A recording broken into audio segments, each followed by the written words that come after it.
Bismillahir Rahmanir Rahim. Alhamdulillah wassalatu wassalamu ala Rasulillah. Assalamu alaikum wa rahmatullahi wa barakatuh, and welcome to the Global Dawah Movement Show, the GDM show. Today's show is a unique show because we're addressing online atheism. Why are we doing this?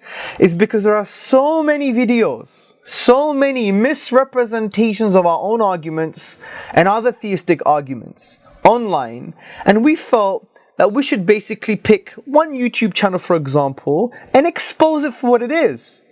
That it's basically feigning intellectual discourse and it's slandering others. And just because it has references and some kind of argumentation, it doesn't mean it's true. In actual fact, it's false and it's full of misrepresentations. Yes, we can't address everything because we don't have the time, and we hope our work will speak for itself. But we really want this show, or the intention behind this show, is for you to understand that, look, here's an example. There's some person faking intellectual mannerisms and having a so-called argument or an objection to our arguments, and he sounds clever, but yet he's been exposed to be false. And this is what we want from the show. Basically, it's a lamb to the slaughter from that perspective. We're exposing a particular atheist channel to really highlight the point that you don't take them seriously.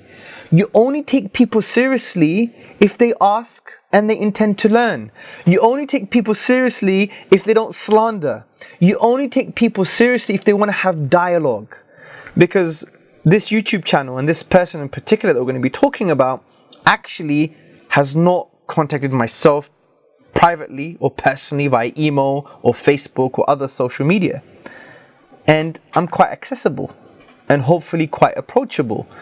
So if someone wanted clarification on my premises or assumptions, then all that person had to do was ask.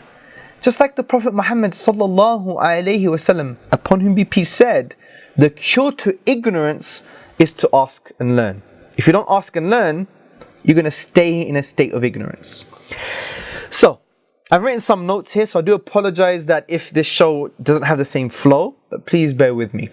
Now, brothers and sisters and friends, some atheist apologists who espouse the views online adopt some nasty strategies, and unfortunately they involve ridicule, mockery, and slander.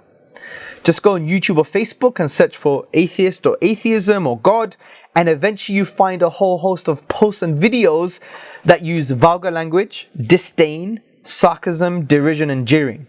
One of the most sinister strategies, however, involves deliberate misrepresentations. By the way, I'm not saying that all atheists online adopt such strategies. In actual fact, some atheists have helped us a lot. They've helped us understand our own arguments, maybe.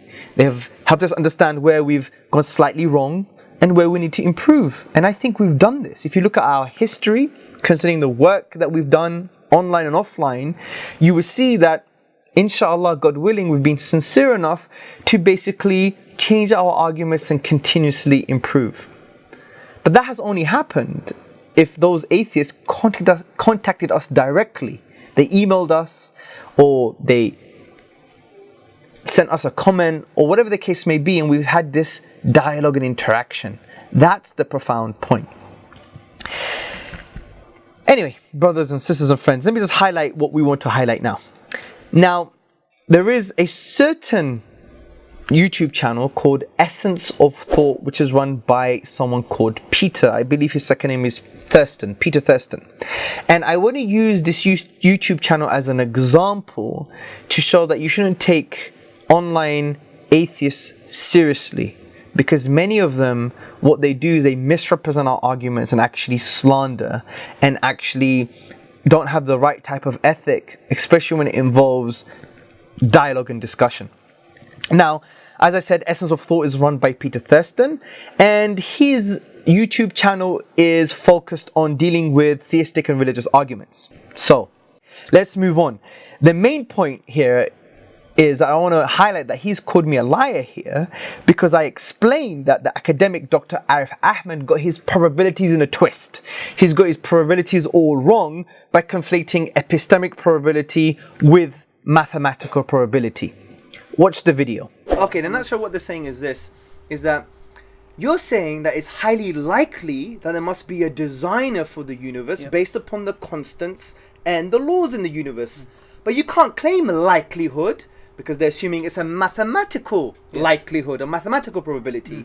Because they're saying for it to be a mathematical probability, you need a probability distribution. How can you have that? You don't have another universe. You don't have other universes that you observe, so you can't even claim anything concerning mathematical probability. Therefore, just be quiet. There is no design because you can't even claim that it's so likely. Because the minute you say likely, you're assuming a mathematical probability. You can't have a maths probability in this case because we don't have another universe or set of universes. So, this is how we address the issue.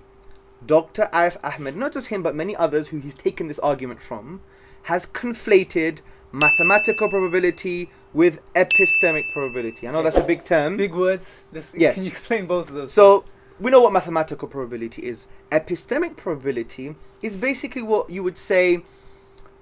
Let me give you an example. It is highly likely that the dinosaurs were extinct because of a meteorite. This is not mathematical probability. It's an epistemic, a knowledge, a rational probability because it's based upon our background evidence. The evidence we have concerning the Earth, concerning the current science that we know, and concerning other pieces of empirical evidence that we have at hand. Fossils and whatever. Yeah, so we take that all on board, and then we basically make a conclusion. And based on that evidence, we're saying this evidence supports hypothesis H. What's hypothesis H in this instance? That the dinosaurs were extinct via meteorite, right? Now, the first key objection that Peter raises is this. How do you know the universe could not exist in any other way? Now, if you just take that statement itself, it's misplaced because it doesn't make sense. But I know what he's trying to say. He's trying to say, how do you know there can't be another universe that permits life with different laws and different physical constants? That's what he's trying to imply. So he's basically saying that there is no fine-tuning. You can't claim that there's fine-tuning for the universe because there could, maybe, possibly, be another universe with a different set of laws and constants that can still permit life. That's his point. Well, I don't want to get into a huge academic discussion on the issue because I don't think one is necessary. But I want to highlight a certain point, which is many atheists and theists, atheist scientists and theistic scientists, people who believe in God and people who don't believe in God, many of these scientists say that there is fine-tuning. So who are you going to believe? Peter or the academics or the scientists? You make your own mind up. And let me just give you a list. The ones that believe that there is fine-tuning in the cosmos and the universe. These include Barrow, Carr, Carter, Davies, Dawkins, Deutsch, Ellis, Green, Guth, Harrison, Hawking, Lind, Page, Penrose, Polkinghorne, Rees, Sandage, don't know how to pronounce his name, I do apologize, Smolin, Susskind, Tegmark, Tipler, Vilenkin, Weinberg, Wheeler, and Wilczek. Now, obviously, they don't all follow through with our conclusions that fine-tuning implies design, but that's a different philosophical discussion, but they still believe in fine-tuning. Others, for example, say that there is a multiverse. Now, forget that for now, because we're going to address that in forthcoming shows, God willing, inshallah.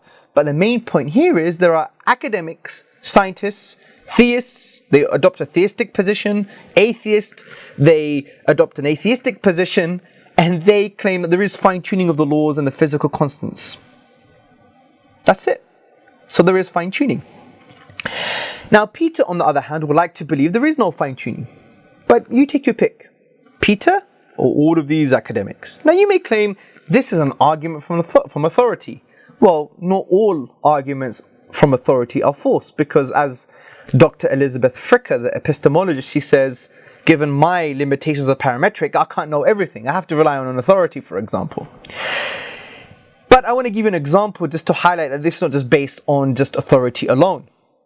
The example is concerning the strong nuclear force. Now, if the strong nuclear force was a long one rather than a short one, there would be no atoms. If there are no atoms, there would be no complex life. This is a simple fact in science. Now, I want to illustrate everything I've said so far concerning fine-tuning and Peter's objection with a powerful analogy. It's about a concrete slab.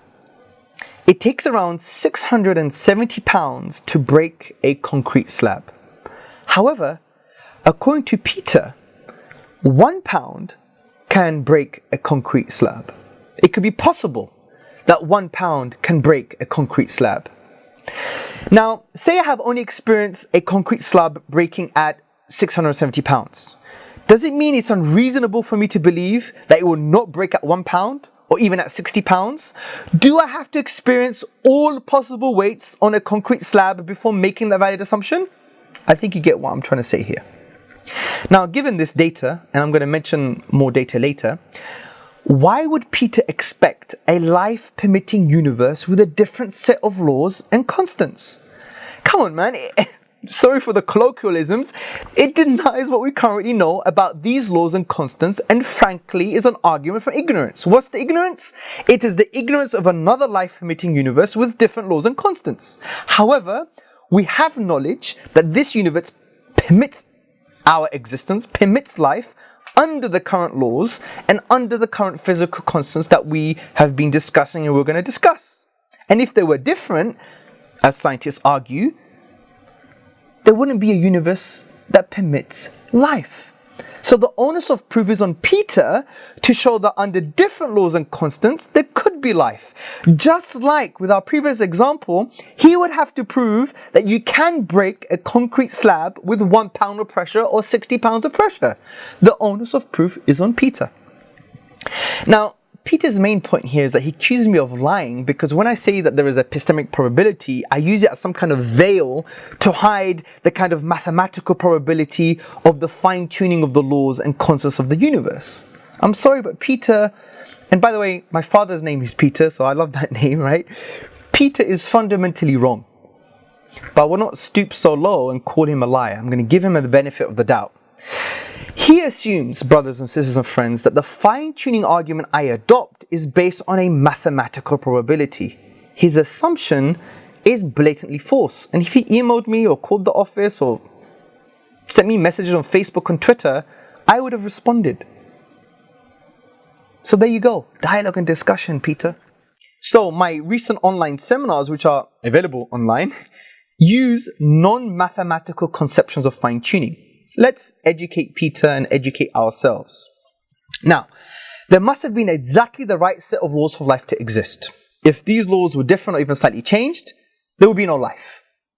These physical laws include the law of gravity, the electromagnetic force, and the strong nuclear force. Let's start with the law of gravity.